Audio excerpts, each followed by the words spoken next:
Alrighty, it is 7:01. I'd like to call the October 16th, 2024 Planning Commission meeting to order. We'll start the meeting by having everyone stand and please recite the Pledge of Allegiance.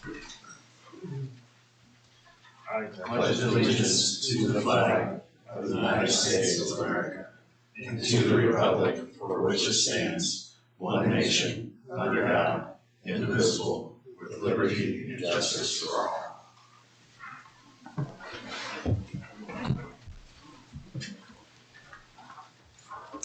Brent, may we have a roll call? You may. Travis Baker. Here. Chad Banks. Here. Dane Drew. Brent Emerick. Here. Jack Green. Here. Thor Hodges. Mark Johnson. Here. Kim Kurtz-Seslar. Joe Wolf. Here. John Woodmansee. Here. Thank you. Next item on the agenda is number 3, the consideration and adoption of the previous meeting minutes.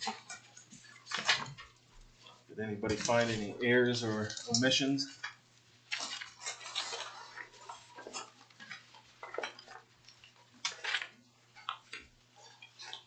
I'll make a motion to approve as presented. I'll second that. We have a motion and a second. Can we go to a roll call vote, please? Travis Baker. Aye. Chad Banks. Yes. Dane Drew. Brent Emerick. Yes. Jack Green. Yes. Mark Johnson. Abstain. Kim Kurtz-Seslar. Joe Wolf. Yes. Motion passes. Next item on the agenda is our administration of the oath to witnesses. Anybody that wants to speak for or against any petition at the meeting tonight needs to be sworn in. Our attorney will handle that. He'll ask that you stand and raise your right hand.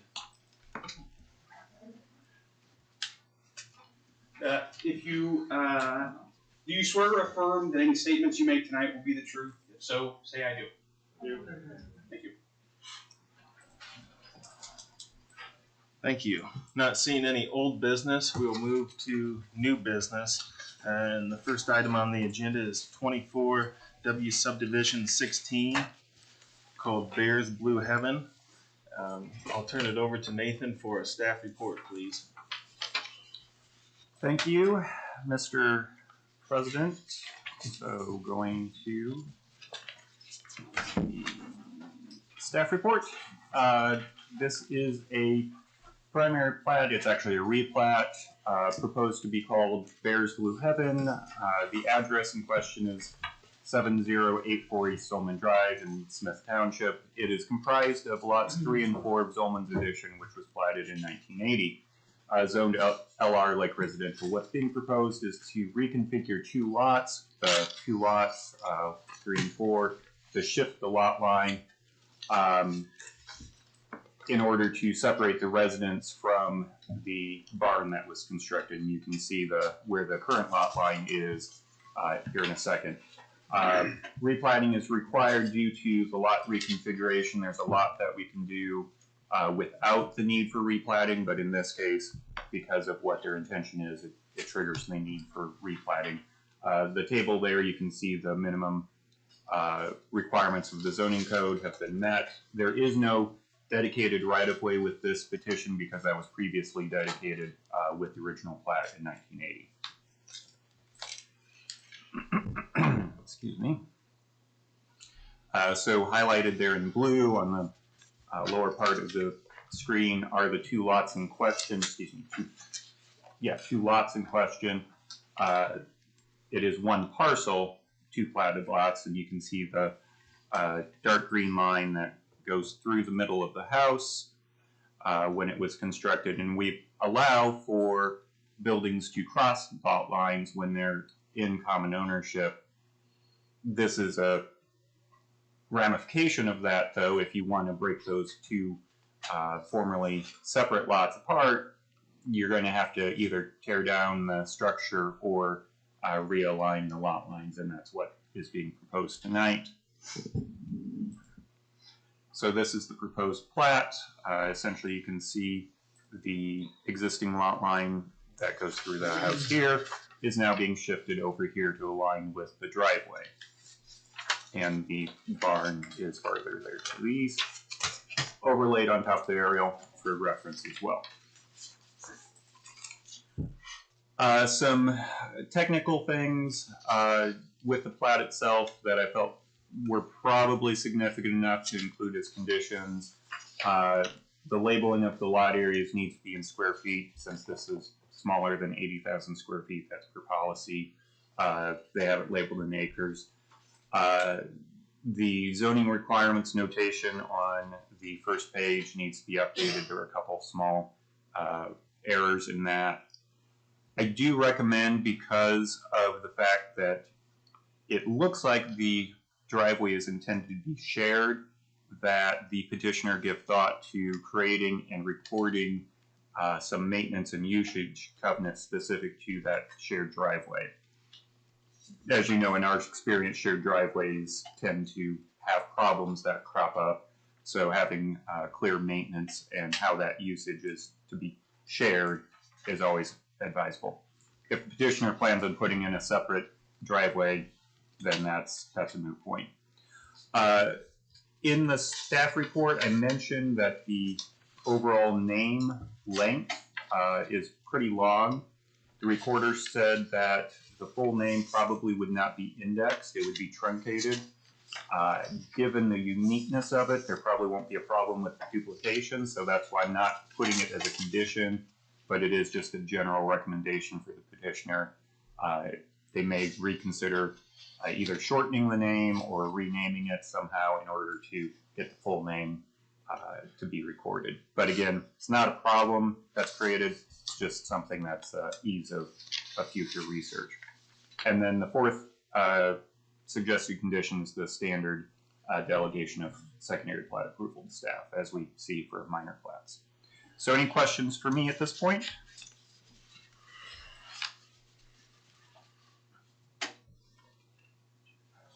Seeing no one with a question, I'll thank you for your staff report, Nathan, and ask that at this time, if there's a petitioner or a representative of the petitioner can come to the podium and tell us about your project. Please state your name and address, and that goes for anybody speaking tonight. That way we can keep a record of what's being said, and the floor is yours. Hi, I'm Melisa, or Lisa Listenberger.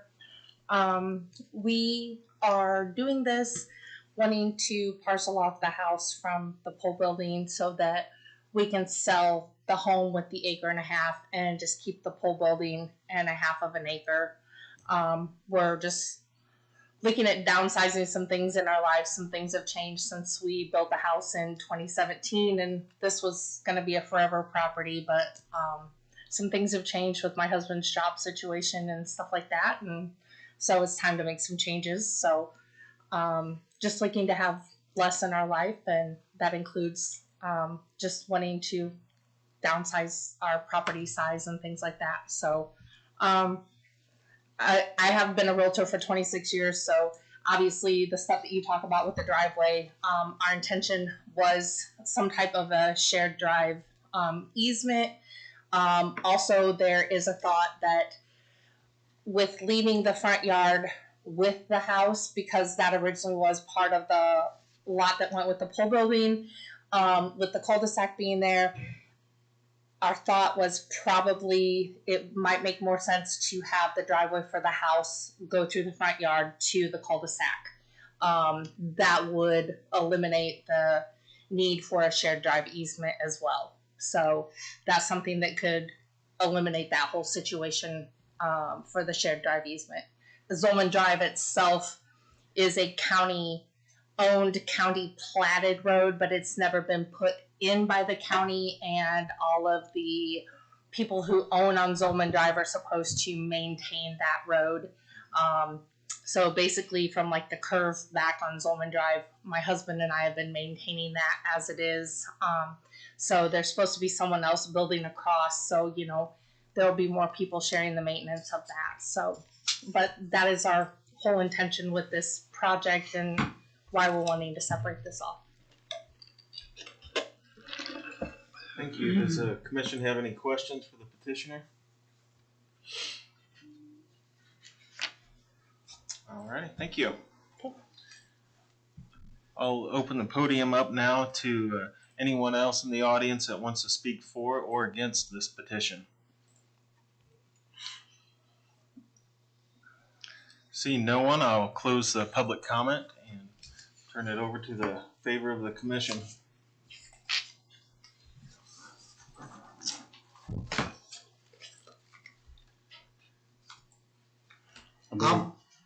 I'll move to approve 24W Subdivision 16 with the conditions stated by staff. Second. We have a motion and a second. Can we go to a roll call vote, please? Travis Baker. Aye. Chad Banks. Yes. Jack Green. Yes. Mark Johnson. Aye. Joe Wolf. Aye. Sorry, I missed the people that aren't here. Kim Kurtz-Seslar, Thor Hodges, Dane Drew, Brent Emerick. Yes. Thank you, Brent. Motion passes. Second item under new business is 24W Subdivision 17 called Bluebell Forest Hideaway. We could get a staff report, please, Nathan? Sure thing, Mr. President. So going to that. This is a two-lot plat to be called Bluebell Forest Hideaway, and I will say the reporter had the same comments about the length. Not a problem being created, but again, probably has to be truncated in their system, so calling it something shorter might be appropriate to avoid that, but again, doesn't create a problem. Located on South Meridian Road, it's about a quarter-mile north of 400 South. Where is that? Okay, you'll see where it is in a second. In Columbia Township, zoned AG agricultural. Again, 2 lots. It's also including a reconfiguration of existing adjacent parcels in order to get a 50-foot frontage on Meridian Road for the second lot. Where it does touch Meridian Road, there's dedicated 30-foot right-of-way. Platting is required due to previous splits from the property. These are the first 2 platted lots that aren't otherwise exempt from the 2018 parcels, so of course no zoning is required. Additional lots would require rezoning. That had been discussed a couple different ways, and finally it settled upon what's being presented tonight. You can see there the various zoning requirements and how they're met. The smaller of the 2 lots is 8.28 acres, so this well exceeds our minimum.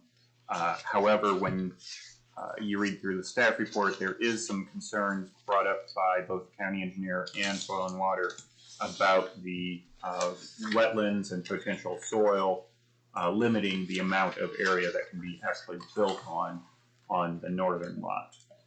You can see there the primary parcel, the parent parcel for this tract outlined in blue. A little closer view, the dark area there on the northeast side of the parent tract is mostly wetland or wettish area, poor soils potentially. So that actually limits a lot of the buildable area.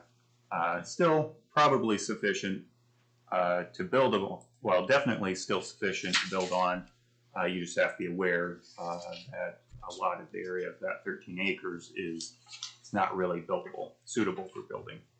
You also have a couple legal drains that also eat into that, more so for the lot number 2 on the south, but lot number 2 does have more of suitable soils as you go farther back than lot 1 to the north. You can also see that 50-foot of frontage out to Meridian Road. That will be part of lot 2. That is being taken from an adjacent parcel that the petitioner also owns. And so will need to be that parcel will need to be readjusted as well. And overlaid here. Also to note are 2 areas, this and this area.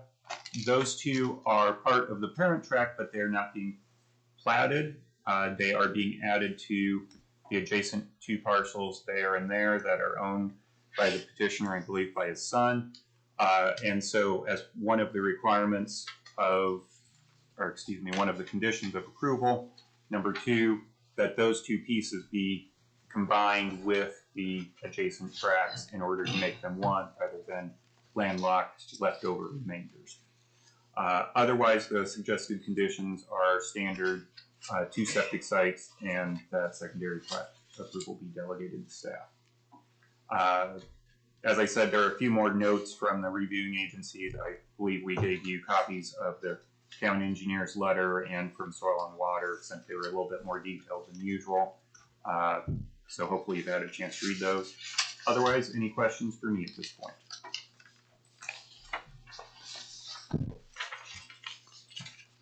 I don't see any. Thank you, Nathan. Sure. This time I'll ask if the petitioner or a representative of the petitioner would like to come to the podium and tell us about this project. Please state your name and address. My name is Ryan Pepler. I live at 3490 North Etna Road. I work for Walker & Associates, and we did the land surveying for Mr. Lincoln. Nathan went through and Mr. Lincoln has 1, 2, 3 existing properties. We've already done the survey work to combine those leftover pieces with those 2 tracks up front. And then these, what he's wanting approval for tonight is to split the remaining acreage into about an 8.3 and a 13.6 acre tract.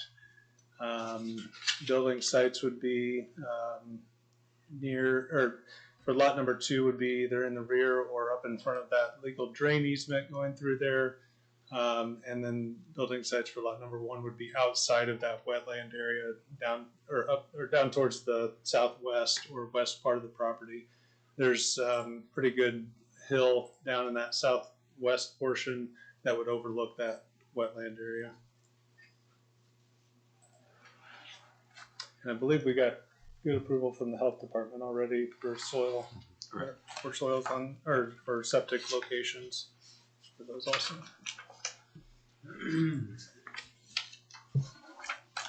Thank you. Does the commission have any questions?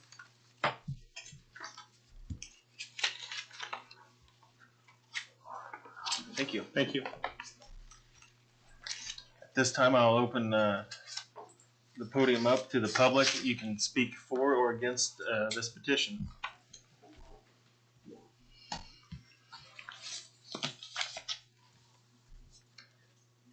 Seeing no one, I will close the public comment and turn discussion over to the commission.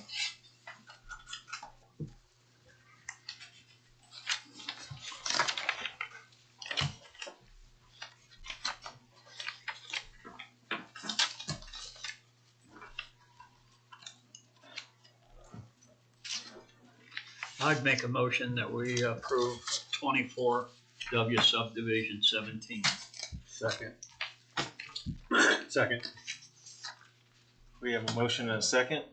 Any further discussion? With staff's recommendations. Was there staff? I guess there was 3 or wasn't there 3 on with staff recommendations? Absolutely, yes. Good. We have a motion and a second with staff recommendations. Let's go to a roll call vote, please. Joe Wolf. Aye. Kim Kurtz-Seslar. Mark Johnson. Aye. Thor Hodges. Jack Green. Aye. Chad Banks. Aye. Travis Baker. Aye. And Brent Emerick. Aye.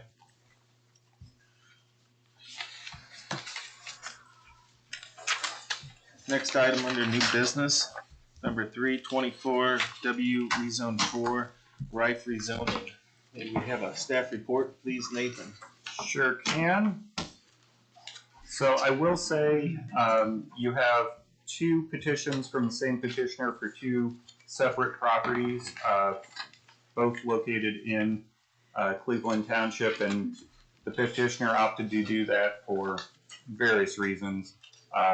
Previously, in other similar cases, we've had 1 petition covering multiple properties, so this is just an alternate way of doing it. So I have the PowerPoint set up to take each case individually, but would you rather talk about them all together? So I leave that open to you. What's the commission's preference in how I present this? Any comments? Okay. think we should do it all together. I think in the sake of simplicity, we can go ahead and do it all Yeah, together. that's what I was. Okay. That will So work. bear with me, again, because the PowerPoint is set up for each petition individually, so I'll kind of flip back and forth as I go through, but the general comments are very similar for each.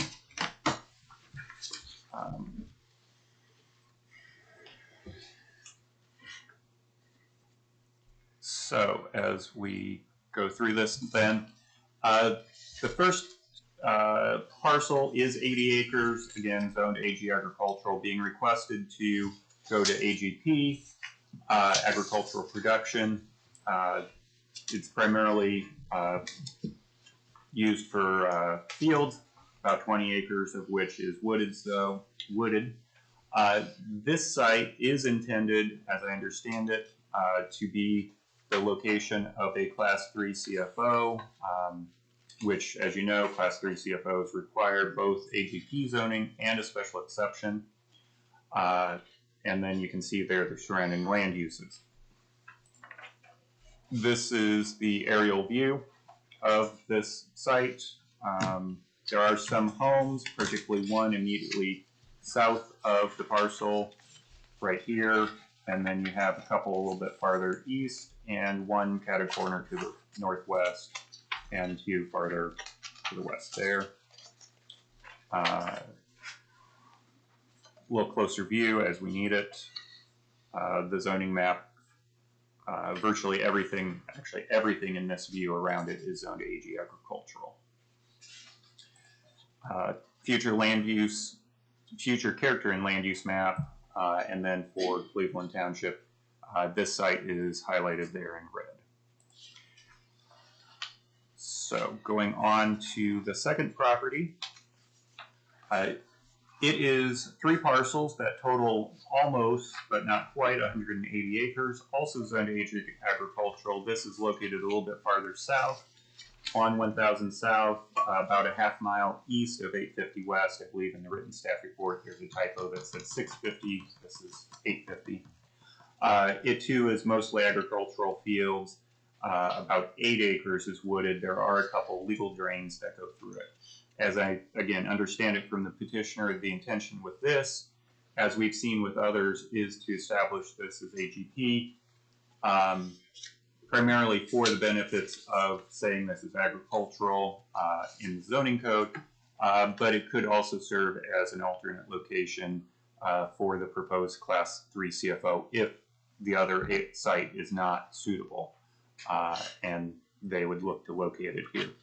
Otherwise, there is no intended change in land use. Again, this would more likely be that designation on the zoning map that this is agricultural, as we've seen before.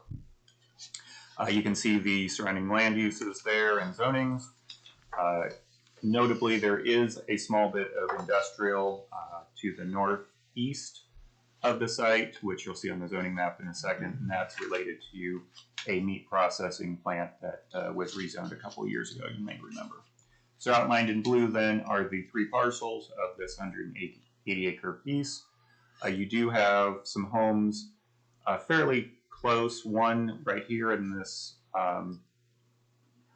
exception, and then one here. Then you also have another one a little bit farther east, one to the north. This is also a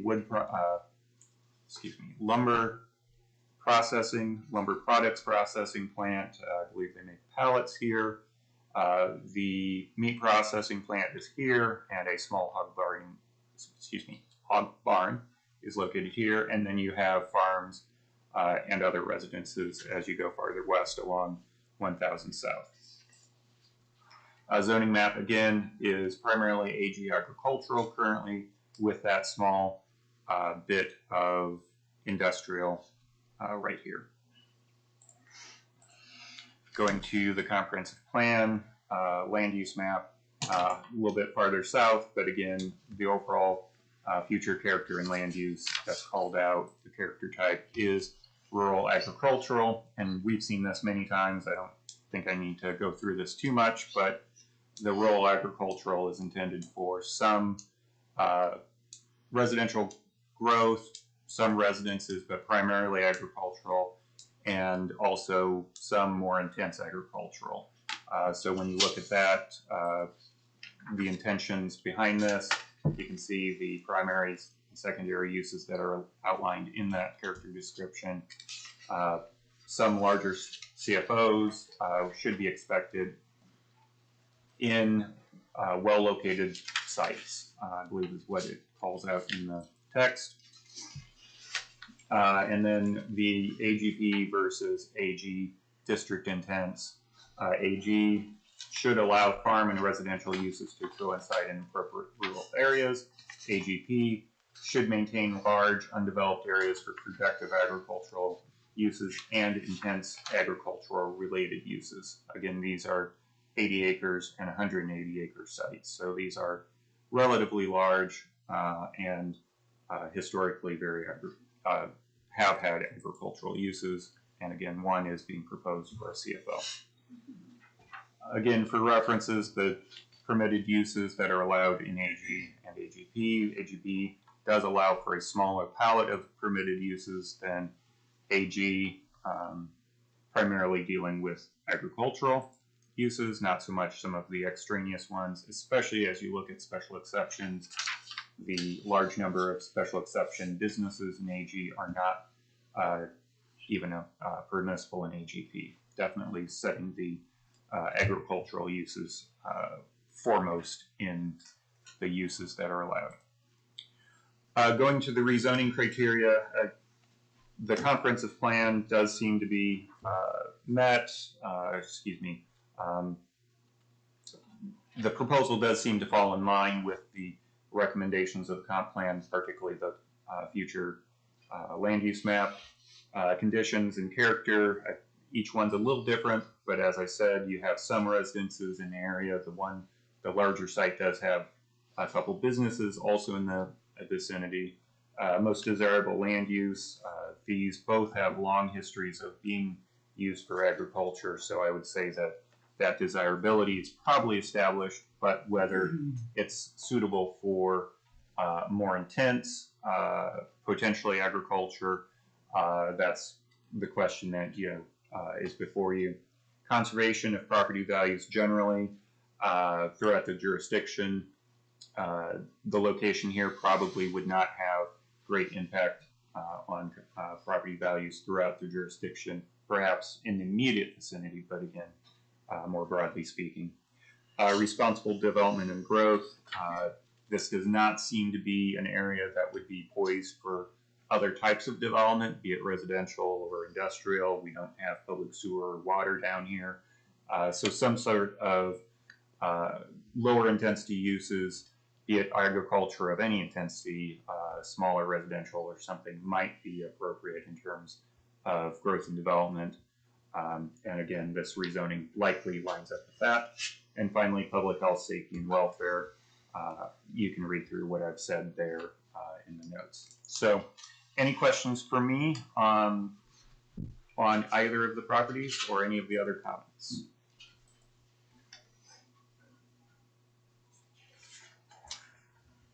I don't hear any questions, Nathan. Thank you. Thank you. At this time, I'll open up the podium to the petitioner or a representative of the petitioner to tell us about your project.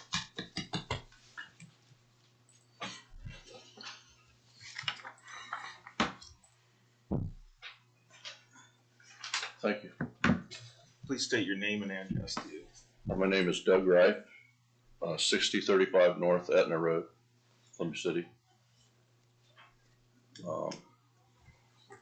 Now go into it, or? Yeah, go ahead. Yeah. I'm not a real good public speaker. The podium is yours. I think the commission would appreciate any additional details and hearing why you're here. Okay.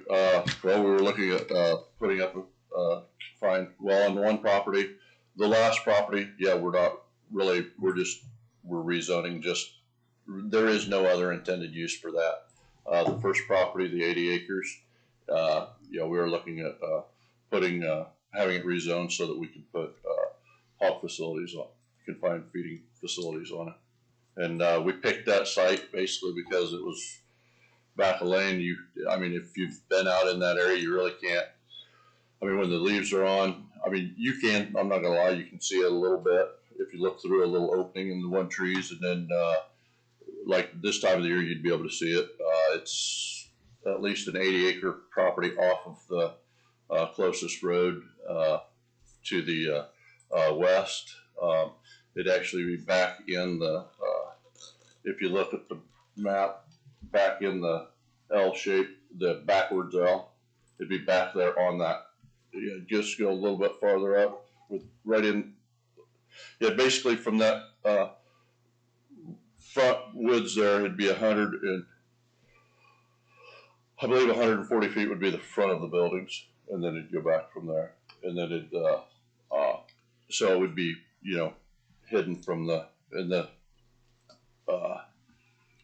prevailing winds is usually from the southwest, so it would go, back towards the woods.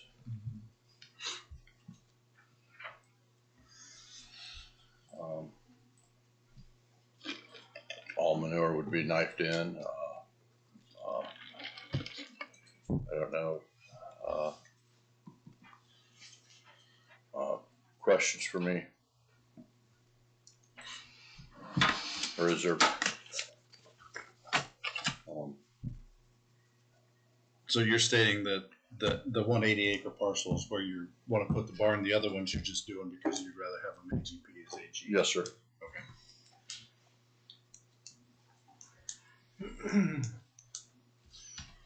And it's closer for the feed and stuff like that. Yeah.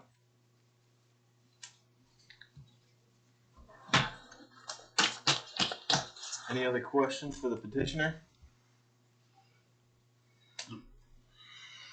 I don't hear any. You don't have anything else to add? Then we'll open it up for public comment next. Alrighty, anybody in the audience that wants to speak for or against either of these two petitions, the podium is open.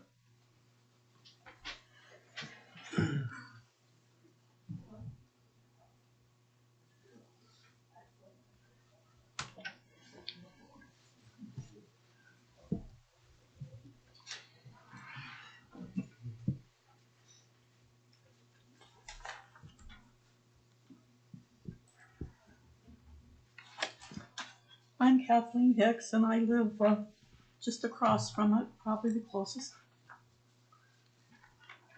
I lost my husband just this last month, and I'll probably have to sell my house.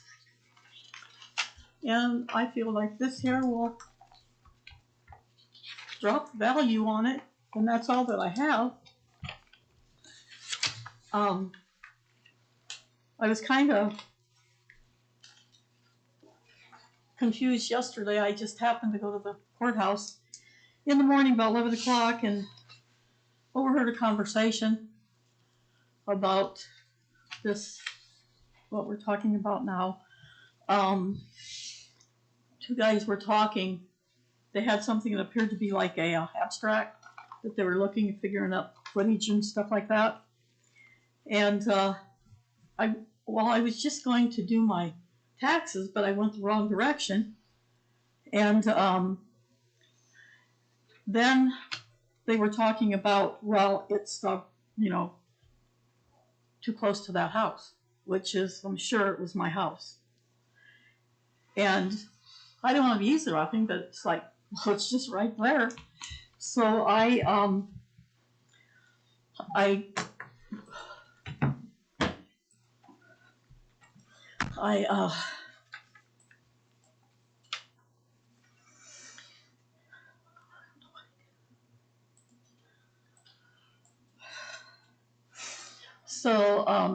the next thing was they were talking of, it's so close to the house, and they said, well, we'll just have to move it back a few feet. Well, I thought, oh, a few feet? That don't sound like too good to me. And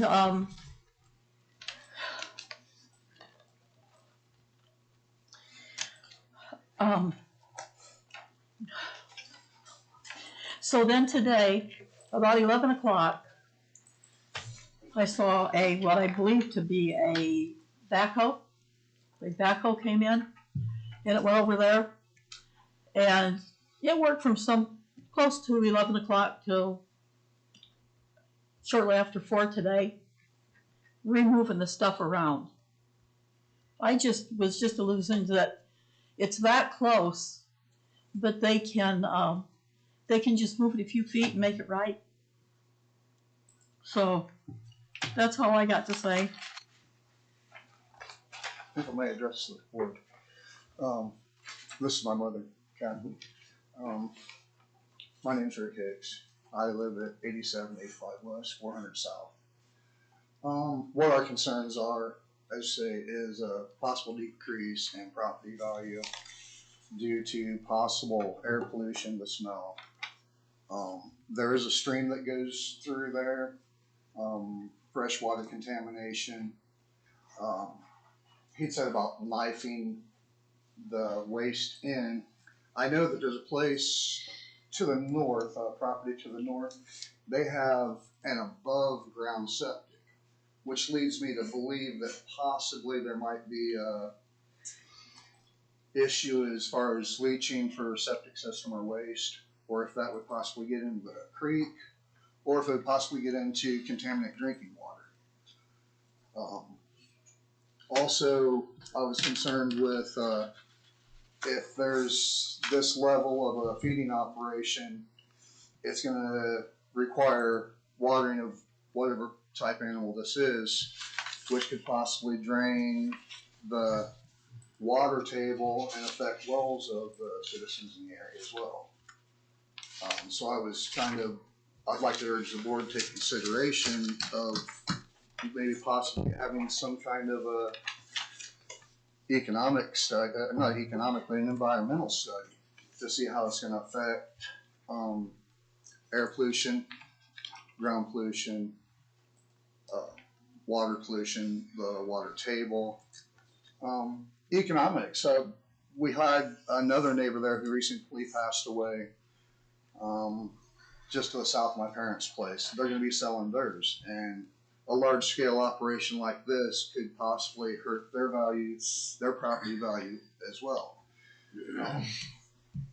I'm all for people doing what they want on their own property, and farmers' backbone of America. But we've got to also consider our neighbors. If I was going to put in a scrapyard at my house, my neighbors would probably be upset. I would love it.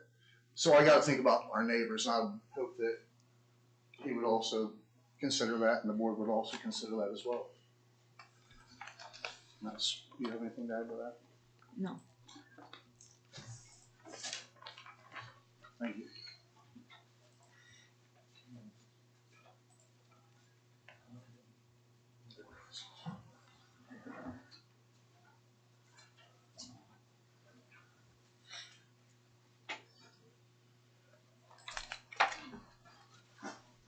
My name's Kurt Lockoff. I live at 7570 South, 850 West.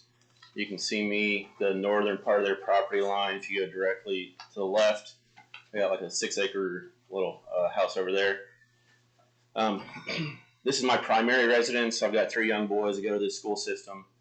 This isn't an investment property for me where I'm going to come and try to make some money. My boys live here. I'm raising them to go to that school system. I want to make sure that everything is safe. I'm worried about decreasing property value. I'm all for agriculture, trust me, but I don't know who's running the operation, if it's a family operation or they're farming out to a third party. I'm not asking for anything to be changed. I want things to be kept the way they are. It's a very nice neighborhood, but every single person that their primary residence around here that I've talked to is already saying, well, we got to get this stopped, or everyone's already talking about looking to move. I mean, this is our school district. This is our town there. I don't know. I heard Columbia City address. So this isn't in their backyard, which is convenient to something. If you're going to put it in, why is it in my backyard and not the people who are going to be making the money on it? That's basically, I know it's probably not going to make a big difference, but I just want that into consideration. This is where my family lives. it could have negative impacts financially on us and health-wise. So I just want to make sure it's all above board, and that's it. Thank you.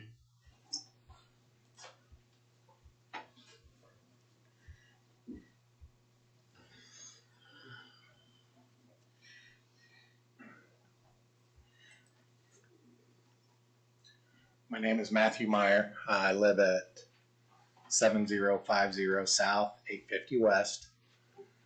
It would be north of Kurtz, about another 3/8 of a mile. I live on the corner of 700 and 850, the southwest corner. Hurricane Creek, which is highlighted in purple or blue there, runs from the east side of my property all the way through the west side. I've been there for 23 years and 3 months now. On multiple occasions, there has been manure freely flowing through the creek in my backyard. I can think of 3 specific times it ran red, and that's from veal manure. IDEM did take care of that with the Amish people that were pumping it. In April 24th of 2022, went out back. It had snowed on the 18th. There were dead fish in the creek behind my house. It was running clear. So I put on some boots and started walking. And I went about 3.5 mile walk all the way to the east, across 105. Hurricane Creek drains, I don't know how many thousand acres. It's been tiled. All the area around there has been tiled because it's a lot of clay. Doesn't drain well. And a lot of the times when they knife or spread, we get a little rain, it all ends up behind my house. I'm worried about property values. When I bought the place, my neighbors to the east of me, the Wendells, and just across the road to the northeast, they have hogs. And I bought the place knowing that. And when I get a wind out of the northeast, it stinks. So be it. When they haul, it stinks. I bought that knowing they were there. But now we're looking at, I don't know, doubling, tripling the amount of hogs in a 1 square mile area. And we've already got problems with the creek. And I do have pictures from the runoff and the dead fish if anybody wants to see them. That's all I have.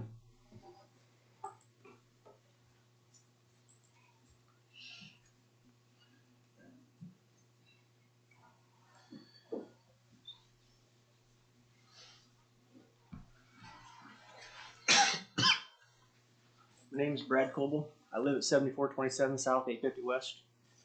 The property just to the northwest. One thing I'd like to address that nobody has touched here tonight. Now, Doug made the comment that the facility with the building was going to start so many feet north of the woods. Nobody said how big this building's going to be, how many head it's going to hold, how big the pit's going to be. I'm not even certain if this building's going to be as big as Doug probably wants. He can only come within a certain amount of the property line. Problem is from that corner of the property line to my house is around 150 yards. So we're not talking a lot of distance. Now, your map doesn't show it, and I don't know about the topography because I've not seen a topography map yet. But to the west of their property is Raymond Johnson's, and a large portion of Raymond's property flows across our property. A large property of the 80 that Doug's talking about flows to the west and flows, and I can't show it to you on the map because I'm probably not going to be allowed to show you. But in that corner, there's a ravine, and it runs within about 75 feet of the back of our house, and it dumps into Hurricane Ditch. Now, 90% of the year, this little ravine runs dry. But when it rains, we get water, 2, 3, 4 foot deep because there's several acres. And when I say several, I'm talking maybe easily 40 or 50 acres between those two properties and that run behind my house. Now, I'm like everybody else here. I was raised in the country. I know what pig shit smells like. Don't have a problem with that. Don't have a problem with the guy trying to make a little money. I'm concerned about soil, water, surface water runoff. He says he's going to knife it in. He's got 80 acres. Part of it's woods. A good portion of that one field is going to be covered up with building. He's only got who knows how many acres to knife whatever, how many head he's going to have there. So unless he takes it somewhere else, I'm not sure that 80 acres can sustain that, even knifing it in. Now, here again, you can knife it in, and I've seen knifed in operations where it oozes out of the knife, and as soon as it rains, that's going to run into my creek, into that ditch behind my house. Excuse me. And it's going to dump into Wildcat or Hurricane, which goes behind Matt Meyer house. Second concern that I have, I don't know how deep my well is. So if we get, since we got some clay, we may not get much permeation there. But should this go through, I need to monitor my well. Because, like I say, I don't know how deep it is. It could be 30 feet, could be 200 feet. I flat don't know. So I'm going to have to monitor that. Judy and I are both of retirement age, so we're looking to move also. Don't know when. And I have the same concern that a couple of the neighbors have, is property devaluation. If it happens, it happens. I guess there's not much we can do about that, you know. But I just hope that if we have a property devaluation because of the CFO, I hope our property taxes reflect that. And no one here can answer that question tonight. So here again, as a reiteration, nobody has told us how big that building's going to be and how close it's going to come to that north property line. Thank you.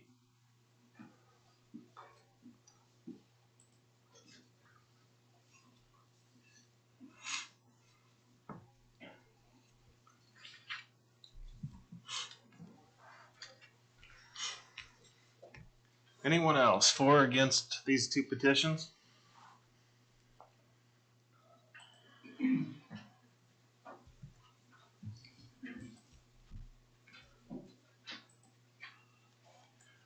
Good evening. My name is Mike Veenhuizen. I live at 2925 South Honey Creek Road, Greenwood, Indiana. I am working with the Wright family to develop the proposed confined feeding operation. And I just have a few comments.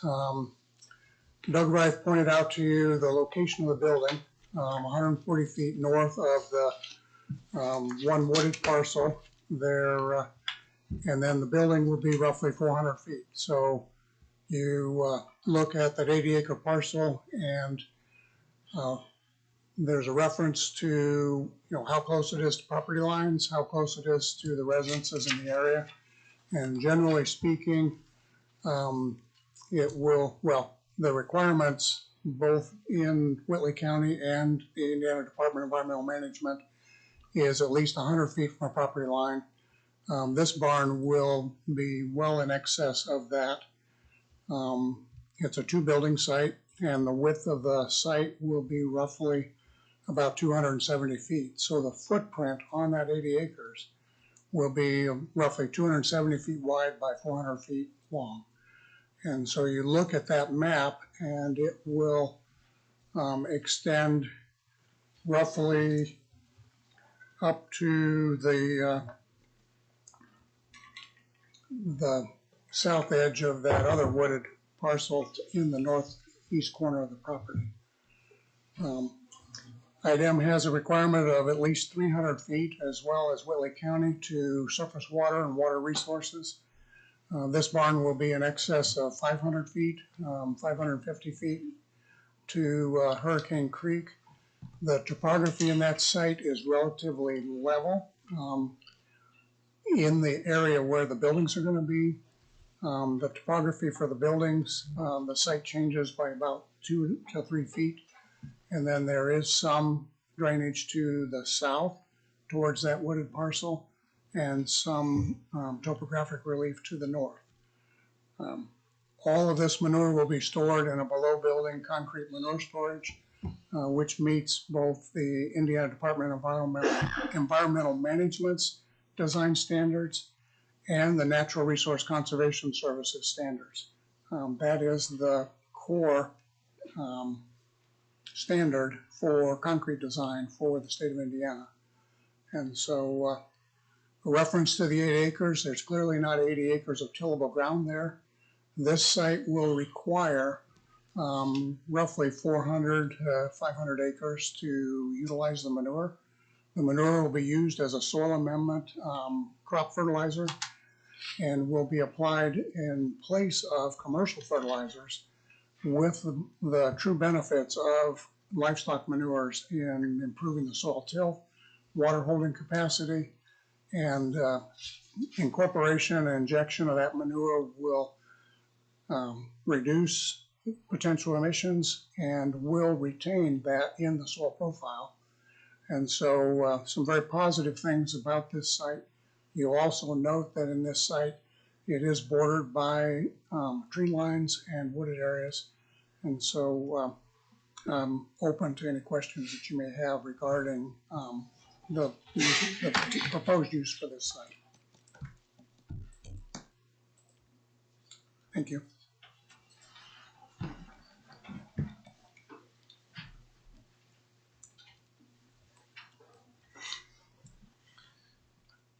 Anyone else for or against these two petitions? Mr. President, I just want to make clear that we are talking about both sites together, including the one on 1000 South. So everybody seems to be talking only about 800 South right now. So in case there's anybody here for 1000 South.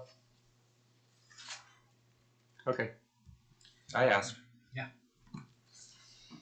Thank you for that clarification. I will close the public comment and turn any discussion back over to the commission. And if I'm correct, any motions should specify if you would like to include both items 3 and 4 or one or the other, since they are separated on the agenda.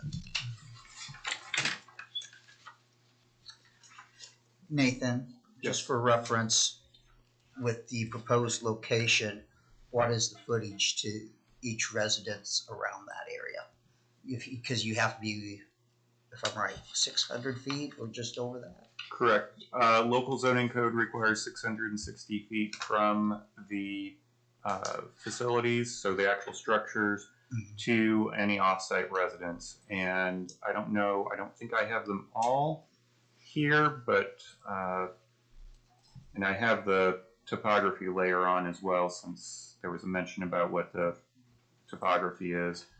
The nearest one is, I apologize, I forget her name, but the first person who spoke to the south is roughly 1,100 feet, 1,200 feet to the south. And the next nearest is to the southeast, about 1,500 feet. Similar to the west, about 1,500 feet. And then to the creek itself, again, this is approximate, is about 700, give or take, not knowing the exact building layout. He said about 500. I take his word for that. But and distance to the northwest here, about 2,000 feet. Again, these are very approximate based upon their described area, and would be, if this goes forward and they go forward with a special exception, that would be nailed down as part of the special exception process. Okay. And isn't there, if you go down 800 to the east, there's another CFO there, is it not? That's an older one. This one, I believe so. Yeah. I'm pretty sure it's a class 2 CFO, but I didn't research what size it was. Okay. But also, like, one of the questions was stated that Wendell's also have hogs there. I don't know whether they have a permit or whether they are under the numbers or not. I believe they are under the numbers. It's a much smaller facility. That would be up to you.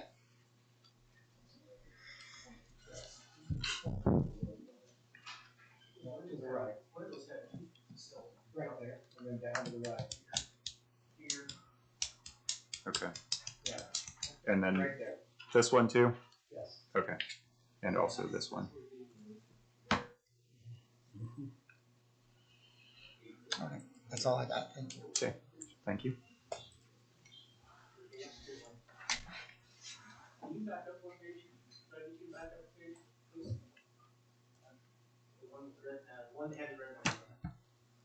Oh. Okay. I see you chose front of the building. Back of the building is gonna be here. So it's gonna be 400 feet less. Not that far back.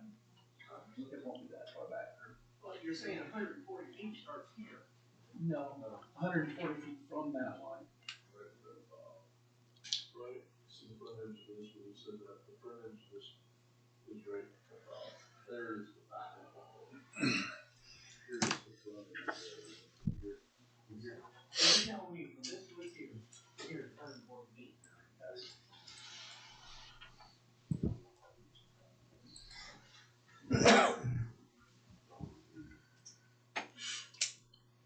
So the distance from the building to the creek won't be 830 feet, it'll be more like 500 feet. As far as where you're going, the waste that, how close is that to be? As was stated, those lines are an approximation by Nathan when he measured those, and I think we might want to keep the meeting moving. Yeah, I agree. These conversations can occur later. Yeah. So we did have public comment, and we wanna focus on what the planning commission has to say. You guys are free to have any conversations you'd like after we're done here.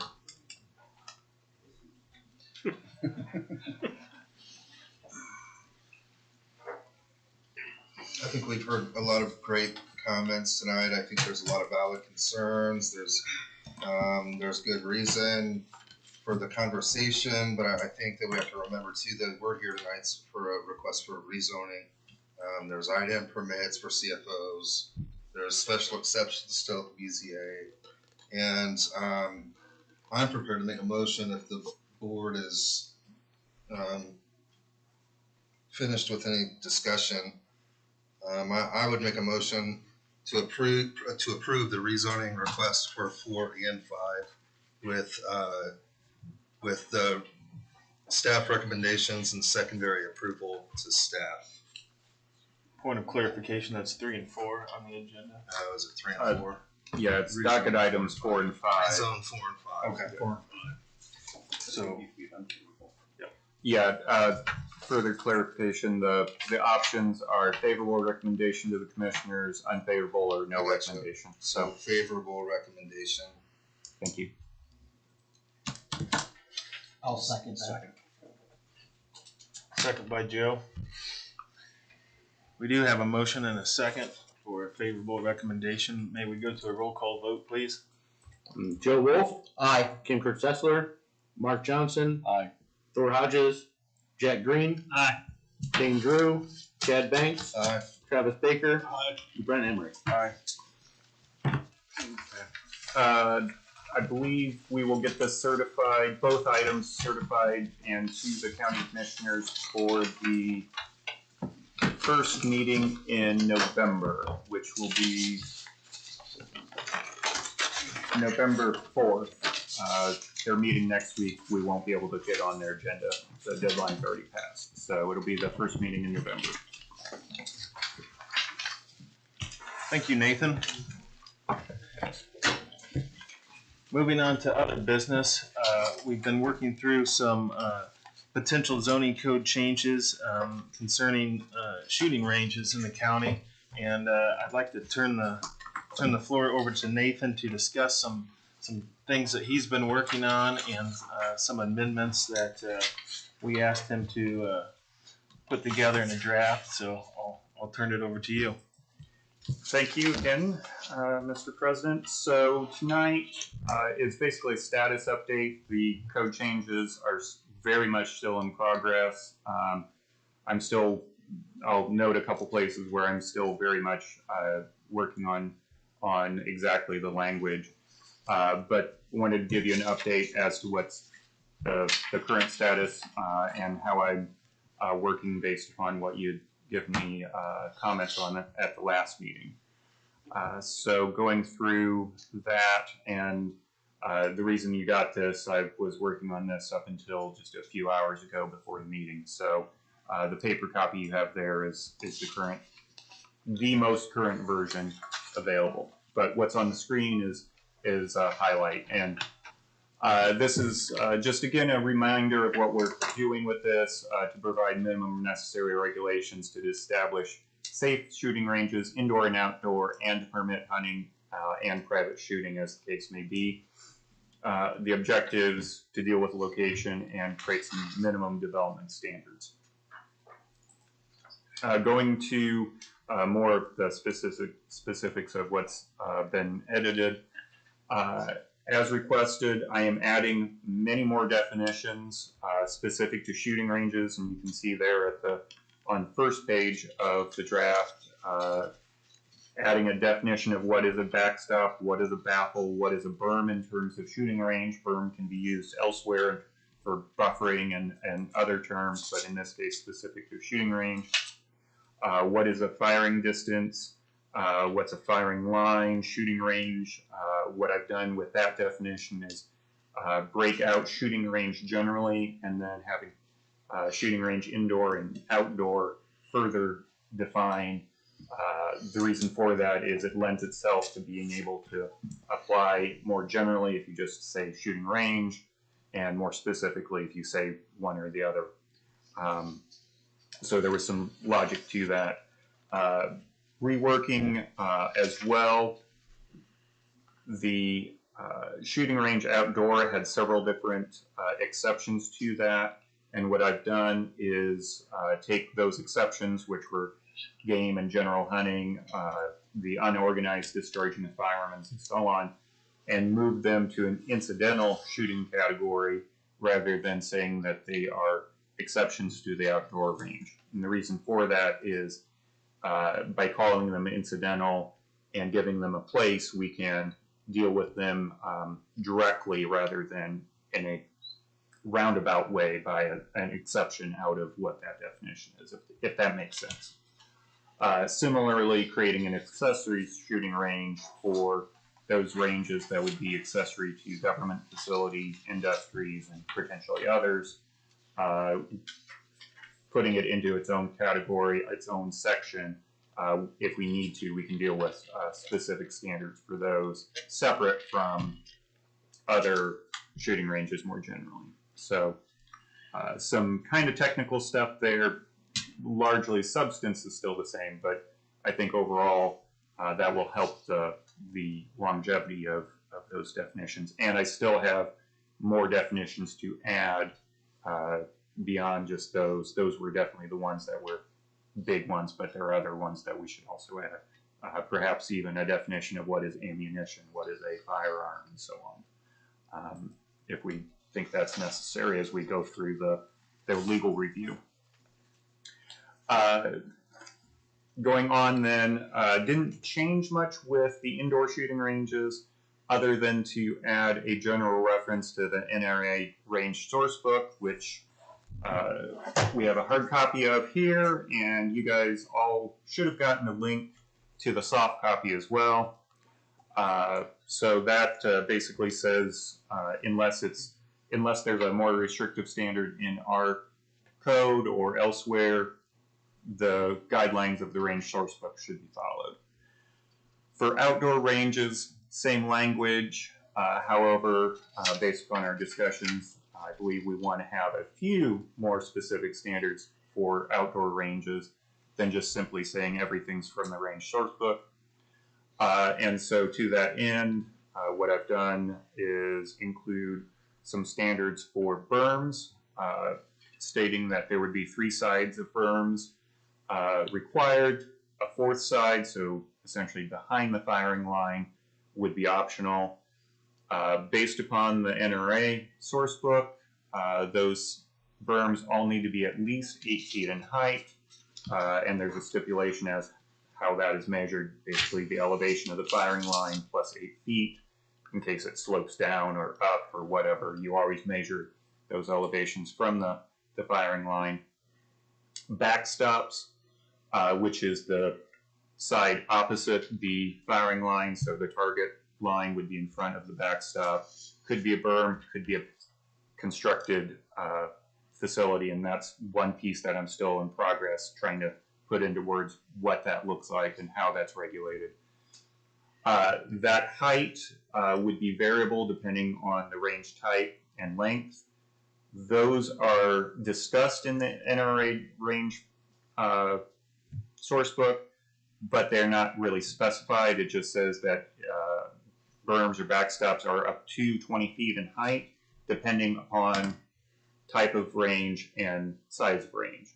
But it doesn't say what that dependency is. So what I've done is to get the numbers that are in that table at the bottom of the second page there, the Royal Canadian Mounted Police actually have a very similar range design guideline book, and they actually do have specifications as to what you would be looking for that height based upon the type of range it is and size. So that's where these numbers come from. For a handgun range of 50 feet of length or less, you'd be looking at least a 10-foot high backstop berm or backstop generally.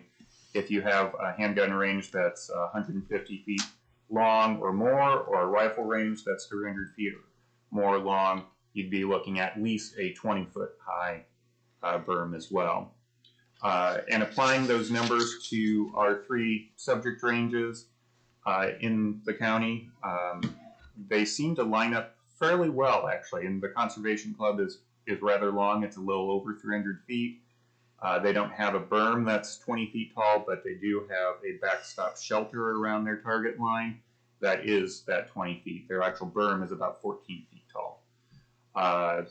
The Harrold Road location is smaller, and it falls into that between 15 and 20 feet tall because it's approximately 75 to 150 feet for the handgun or rifle range, depending on how far back that firing line actually is. So, and the Rosenberg could be compliant if they add that 3rd side and add a little height to the backside. So again,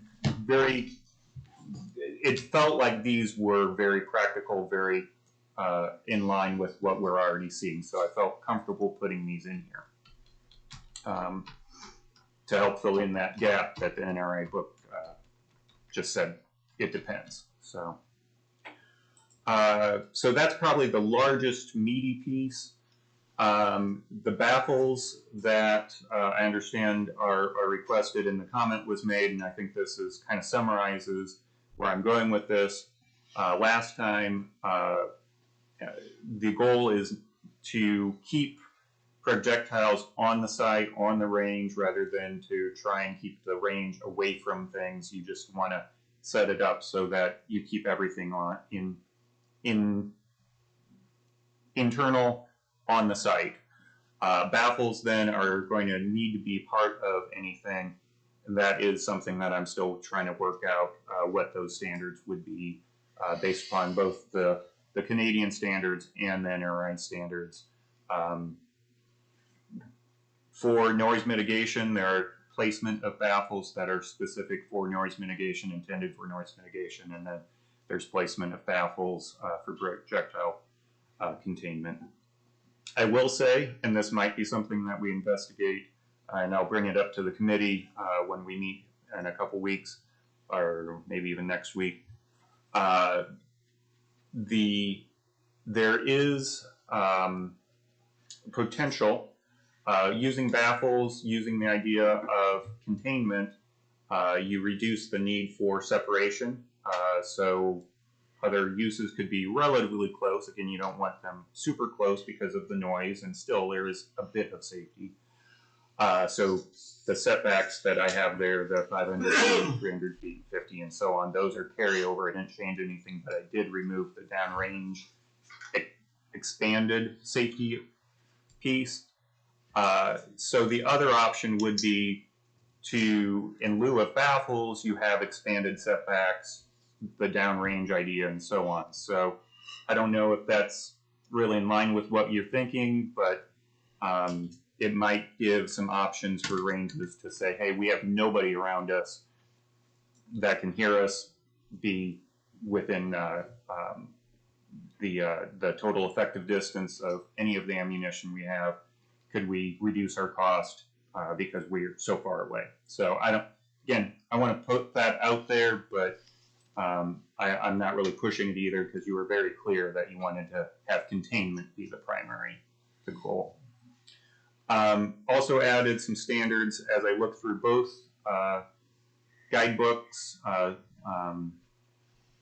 There were comments made about having incendiary and tracer rounds basically being potential fire hazards. And so I put a standard in there, at least for right now, saying that incendiary and tracer rounds not be allowed. I don't know the enforceability of that, but again, that's getting back to the real safety issue there. And then from a noise standpoint, primarily, a little bit of safety, but primarily noise, tannerite and other explosive targets, I've put a standard in there that their use, while not prohibited, would be minimized, and any regular use of tannerite for a target would be grounds for